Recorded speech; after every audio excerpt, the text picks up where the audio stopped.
करतो का बेटा?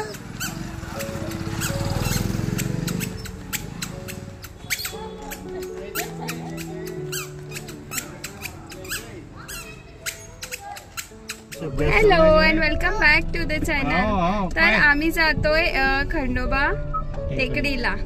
नाशिक मध्ये खंडोबा टेकडी आहे. देवलाली कॅम्प जवळ आहे खंडोबा टेकडी. तर खंडोबा रायांचं आम्ही दर्शन घ्यायला जातोय फॅमिली सहित. खंडोबा टेकडी देवलाली कॅम्प. आमचा इथे एकदम स्टुडियस जो विहांश आहे पुस्तक घेऊन सोबत घेऊन आलेला आहे अभ्यास करायला. देवाला सांगणार आहे की मला सद्बुद्धी दे, त्यामुळे पुस्तक घेऊन आलेला आहे. आणि चला मग आपण जाऊया आज खंडोबा रायाचं दर्शन घ्यायला. खंडोबाची टेकडी देवलाली नाशिककरांच्या हृदयात वसलेले एक ठिकाण. नाशिकवरून अवघ्या 10 किमी अंतरावरती असलेले हे ठिकाण अतिशय सुंदर आहे. महाराष्ट्राचे कुलदैवत खंडेराव महाराज यांचे सुरेख आणि निसर्ग सौंदर्याने नटलेले असे पुरातन मंदिर देवलाली छावणी परिसरात लहान टेकडीवर वसलेले आहे. श्री खंडोबा महाराजांचे हे मंदिर साधारणपणे 500 वर्ष जुने असावे असा अंदाज आहे. भगवान श्रीवाने श्री खंडोबाचा अवतार घेऊन मणी व मल्ल 2 दैत्यांचा वध केल्यानंतर भगवान शिव या टेकडीवर विश्रामासाठी आले, म्हणून या मंदिरास विश्रामगड असे देखील म्हटले जाते. जनसामान्यांमध्ये मात्र हे ठिकाण खंडोबाची टेकडी या नावानेच लोकप्रिय आहे. तर आपण पोहोचलेलो आहोत. अतिशय गर्दी आहे सॅटर्डे असल्यामुळे.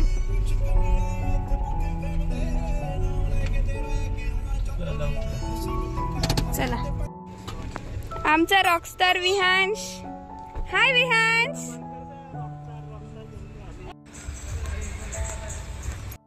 आम्ही चाललोय वरती ट्रेकिंग करायला. आणि हा ऋग्वेद. कसं वाटतंय ऋग्वेद तुला? छान वाटतंय. चांगलं वाटतंय. तिथे वरती मंदिर दिसतंय. हा पूर्ण रस्ता आम्हाला पार करायचा आहे. सुंदर सुंदर झाडे आहेत इथे. कशाचं झाड आहे? पिवळ्या कलरचं, लाल कलरचं अतिशय सुंदर झाड आहे.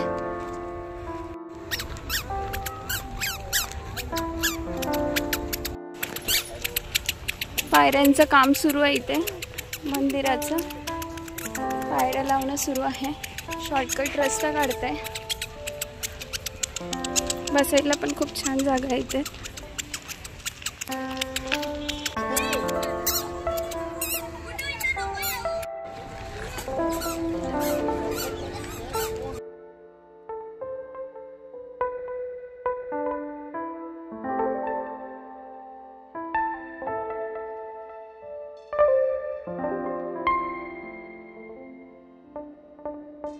यांना विचारू तुम्हाला कसं वाटतंय?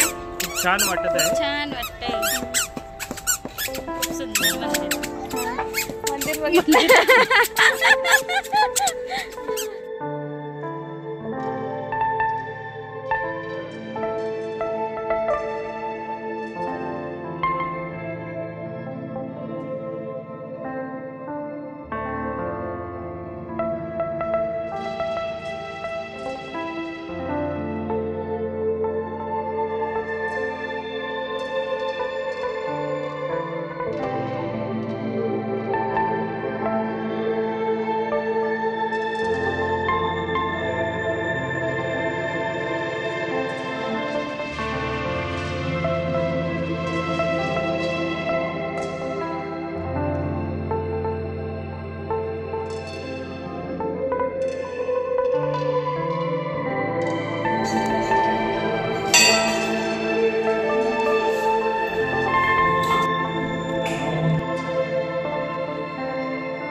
महादेव बाप्पाला जय जय करा. करा जय जय जय.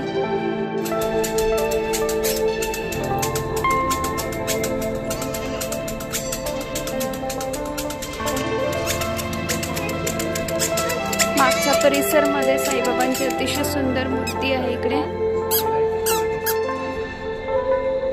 वरून अतिशय सुंदर व्ह्यू दिसतो नाशिक सिटीचा. अंधार असल्यामुळे इतका काही दिसत नाही आहे.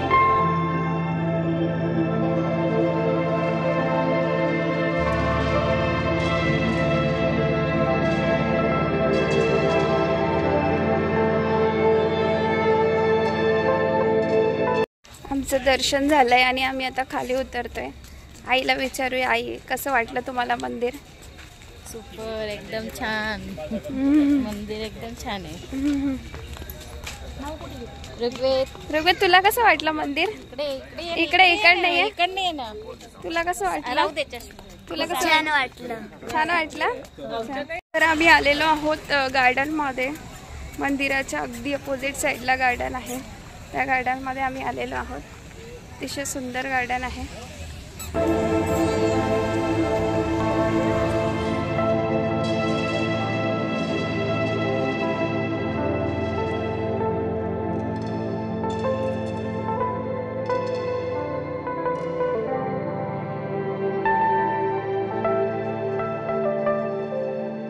आमचा हा हिरो सिंहावरती बसलेला आहे. सिंहाची सवारी करतोय.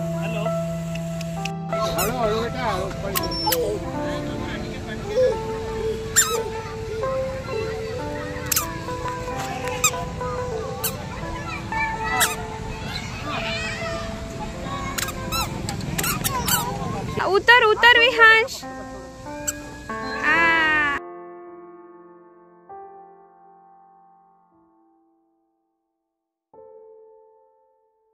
तर मंडळी, मंदिराचा जो आजूबाजूचा परिसर आहे तो मोठा, अतिशय स्वच्छ आणि निसर्ग सौंदर्य लाभलेला आहे.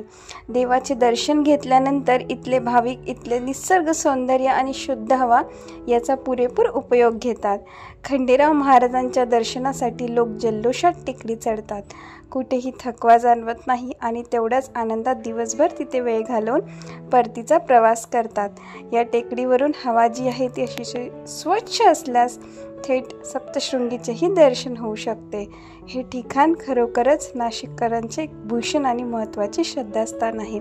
तर मी अपेक्षा करते की तुम्हाला आजचा ब्लॉग आवडला असेल आणि चॅनलवरती नवीन असाल तर चॅनलला लाईक, शेअर, सबस्क्राईब करायला बिलकुल विसरू नका. भेटूया नेक्स्ट व्हिडिओमध्ये. तोपर्यंत काळजी घ्या मंडळी.